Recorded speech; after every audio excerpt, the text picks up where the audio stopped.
Et ça parle hors antenne puisque c'est peinture et rock'n'roll pour ce plateau avec Danielle Bugart, artiste plasticienne. Bonsoir. Bonsoir.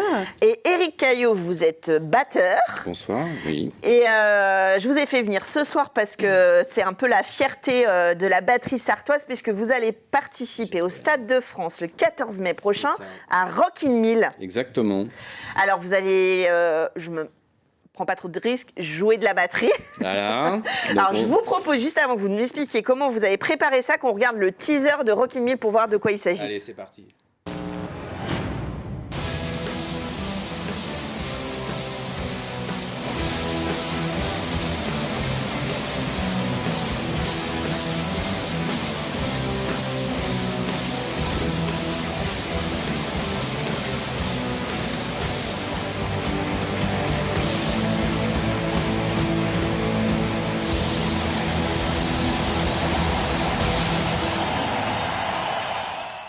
Donc ça, c'est le teaser. Donc c'est un gros groupe de rock au Stade de France.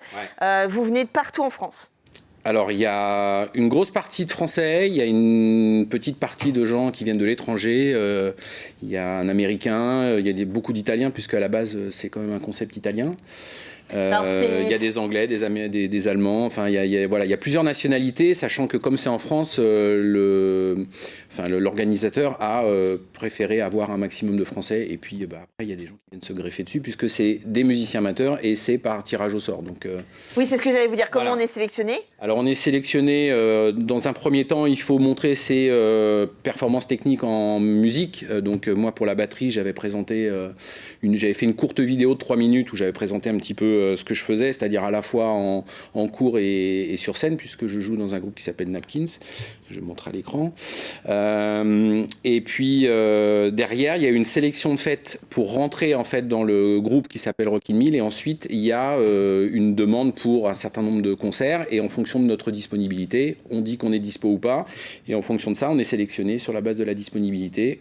Alors après, il y a des listes d'attente. Enfin bon, Le Stade de France, c'est quand même une aventure assez extraordinaire. Alors c'est ma 2e édition. Oui, non mais j'ai une immense chance de le faire 2 fois.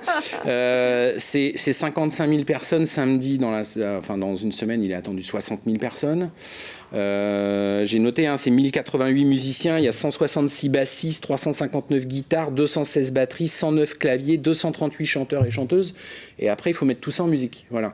Ouais. Donc, Et puis alors, il y a quand même des invités de taille, avec Mathieu Chédid qui sera sur le plateau quand même. Cette année, c'est la grande nouveauté, c'est qu'il y a un invité spécial pour lequel on va faire 2 morceaux qui sont prévus. Donc c'est Mathieu Chédid cette année, et puis on aura une petite cerise sur le gâteau, c'est que Richard Kolinka, donc l'ex-batteur de Téléphone et des Insus, va donc jouer avec nous sur le morceau de Téléphone Un autre monde. Ouais, donc là évidemment. Donc là c'est avec les batteurs, en plein milieu des batteurs, ouais, là, c'est un vrai plaisir. Le gros surtout kiff. Pour moi qui suis de la génération Téléphone, ça va être un vrai plaisir. Voilà. Ah ouais, mais tout le monde Téléphone, c'est quand même inclassable. Comment on se prépare à ce concert ? Je dis ça parce que en préparant l'émission, j'ai su que la préparation était complètement dingue et assez originale, on va dire. Alors, elle est basée sur... en fait, les organisateurs nous envoient des tutos sur une plateforme. Les tutos, ils sont divisés par instrument. On doit apprendre notre partie, parce que chaque instrument va faire un peu différemment. Et les batteries, comme elles sont divisées entre les batteries droites et les batteries gauches, on va avoir 2 partitions des fois sur le même morceau, donc il va falloir mettre tout ça en musique. Alors moi je suis en province, donc j'ai pas la chance d'être avec les Parisiens qui eux peuvent se regrouper à beaucoup, parce que la semaine dernière ils ont fait un concert à 70, une répétition. Ouais, c'est déjà pas mal. Donc moi je suis allé au Silo, studio de répétition de Silo, que je remercie par la même occasion, et que je salue. Donc je me suis enfermé dans une salle et j'ai fait des répétitions, jusqu'à temps que que les morceaux... Et à votre connaissance, il n'y a pas d'autres Sartois qui... Alors il y a un autre Sartois, Stéphane Ramon là, de Beaumont-sur-Sarthe, qui avait également fait l'édition 2019, et puis il y a un autre musicien, mais lui il est en Mayenne, voilà. Et puis il y a une chanteuse ici, j'ai découvert en fait en préparant l'émission qu'il y avait une chanteuse de Coulennes, voilà, donc j'ai pas réussi à la retrouver. Si elle nous regarde si elle nous regarde, elle peut prendre contact avec il faut aller récupérer Éric Caillot sur les réseaux de culturels. Et la semaine prochaine, on se retrouvera sur le Stade de France. Ouais, génial, super aventure. Répétition avant le spectacle, comment ça se passe? Vous avez quand même le droit d'avoir un petit filage? Ouais, alors en fait, on démarre dès jeudi matin. Ouais. On a une répétition que les batteries. Jeudi après-midi, on va avoir une répétition entre les bassistes et les batteries, parce que c'est un peu le cœur de rythme. Vendredi matin, on refait une répétition générale tous ensemble. Et vendredi soir, on fait un filage, c'est-à-dire qu'on fait un concert à blanc. Samedi, ils vont nous laisser tranquilles. La seule chose qu'on va faire, c'est de la scénographie, c'est-à-dire que descendre des marches, comment on s'installe de manière à ce que tout le monde ne se prenne pas les pieds dans les fils, bien etc. C'est un beau spectacle en même temps. Une belle organisation. Et à 9h, premier coup, première note, jusqu'à 23h30 à peu près, avec tout ce qui nous prépare, parce qu'on ne sait pas tout non plus. Donc, on va avoir un petit peu de surprise. C'est génial.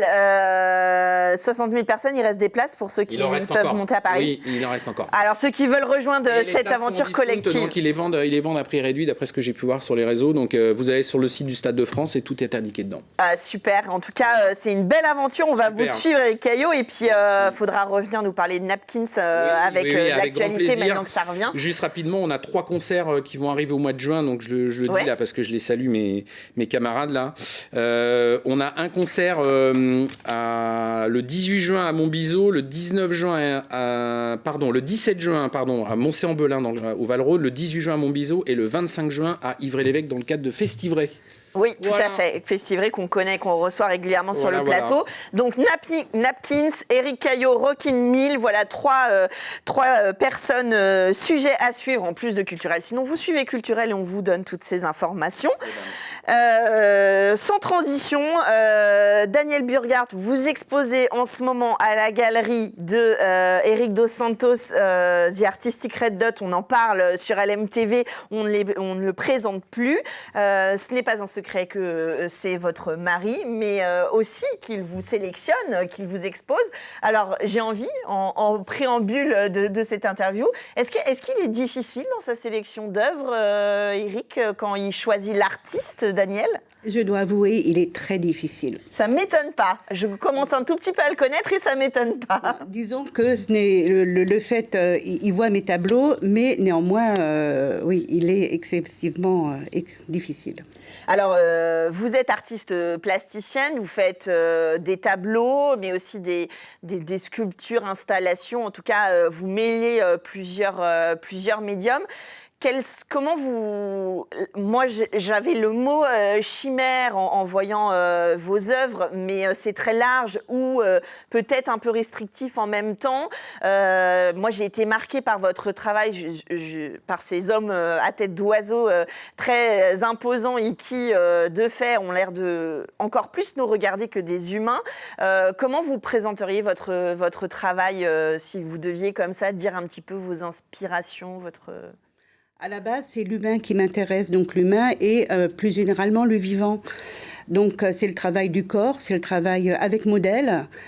Et à un moment, j'ai eu envie d'aller vers quelque chose de plus universel qu'un individu avec un visage, avec des traits. Et donc, m'est apparu comme une évidence d'hybrider en fait l'humain avec une partie animale, parce qu'en fait, une partie animale, on a tous en nous une partie animale. Bien sûr. Et donc, en fait, est apparue cette tête d'oiseau. Et ça fait maintenant quelques années où, de ce fait, mon humain est devenu à la fois humain avec une part animale.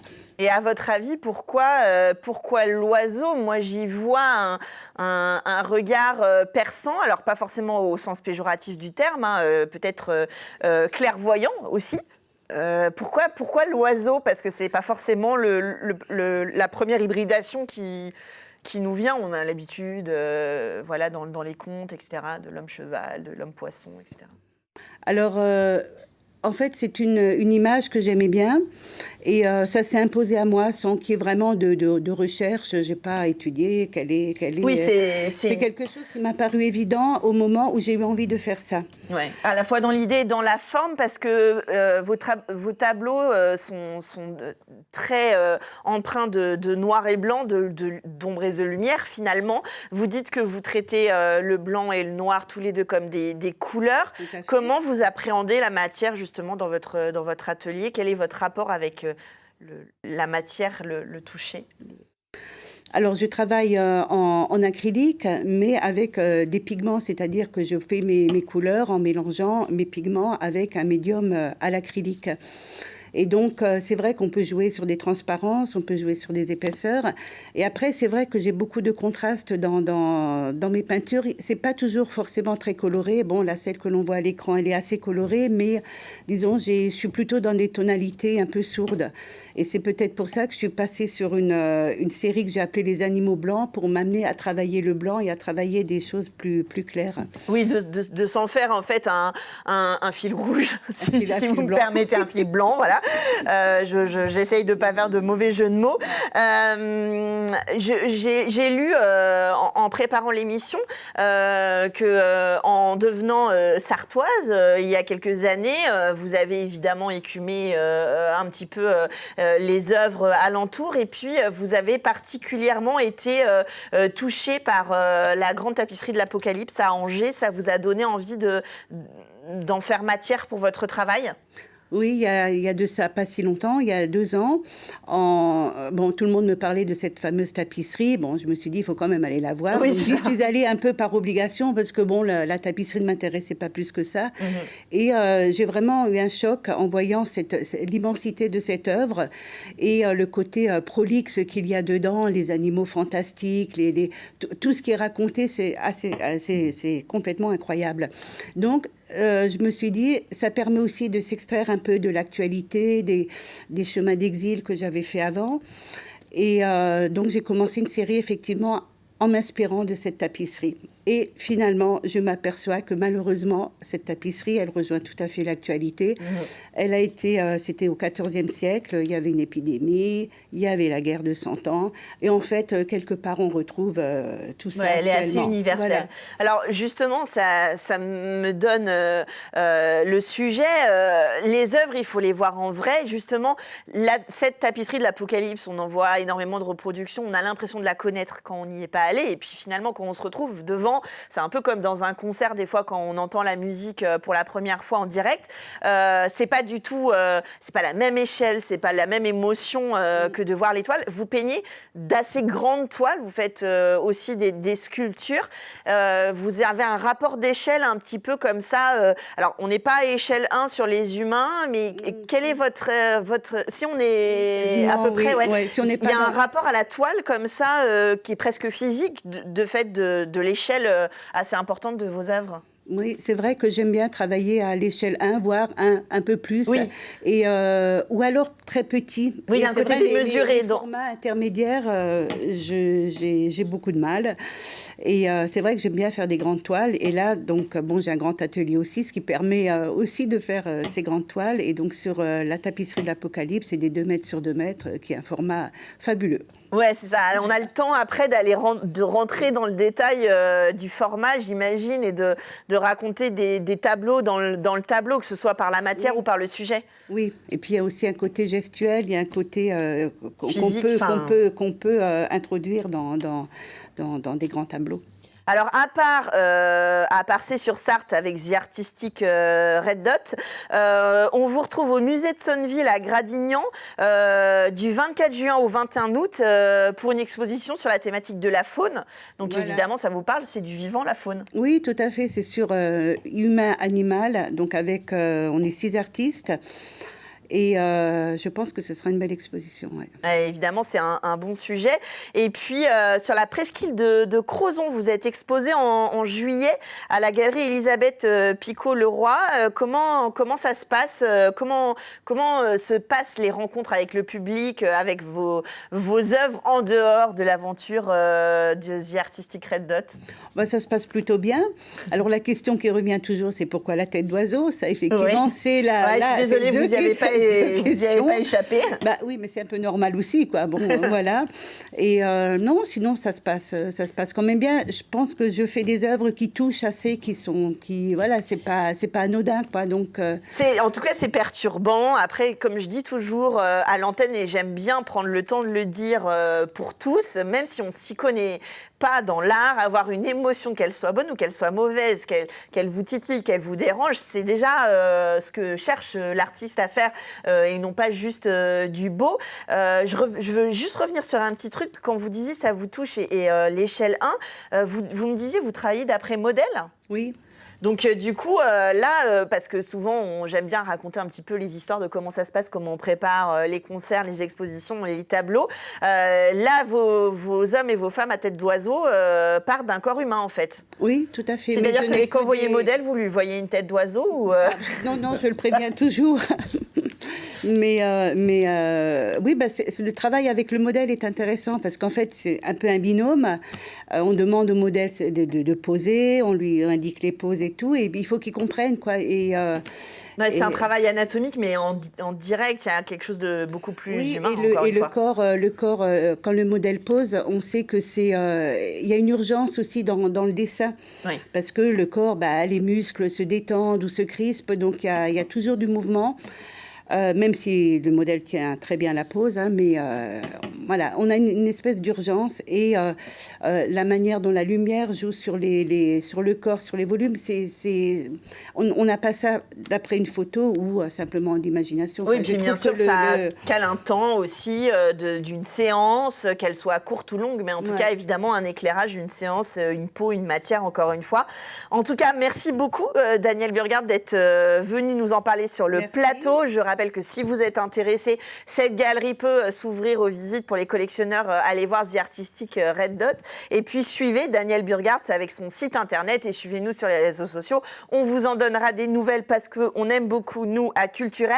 Et puis, je viendrai bien me cacher dans la batterie pour venir avec vous au Stade de France. Ouais. Oui, je n'ai pas posé la question. Vous y allez avec votre batterie? Alors, cette année, j'y vais avec ma batterie puisque, en fait, au niveau organisation, c'était plus facile et je pense qu'on profite mieux quand on emmène son matériel. Donc, je suis en train de préparer une batterie qui va venir avec moi mercredi prochain. Eh bien, super. Alors, bon voyage et bon concert. Merci et vous saluerez Mathieu Chédid de ma part. Plaisir. Merci à vous d'être venus sur le plateau, d'avoir donné envie à nos auditeurs, à nos téléspectateurs. Et nous, on se retrouve tout de suite pour le dernier plateau de Culturel.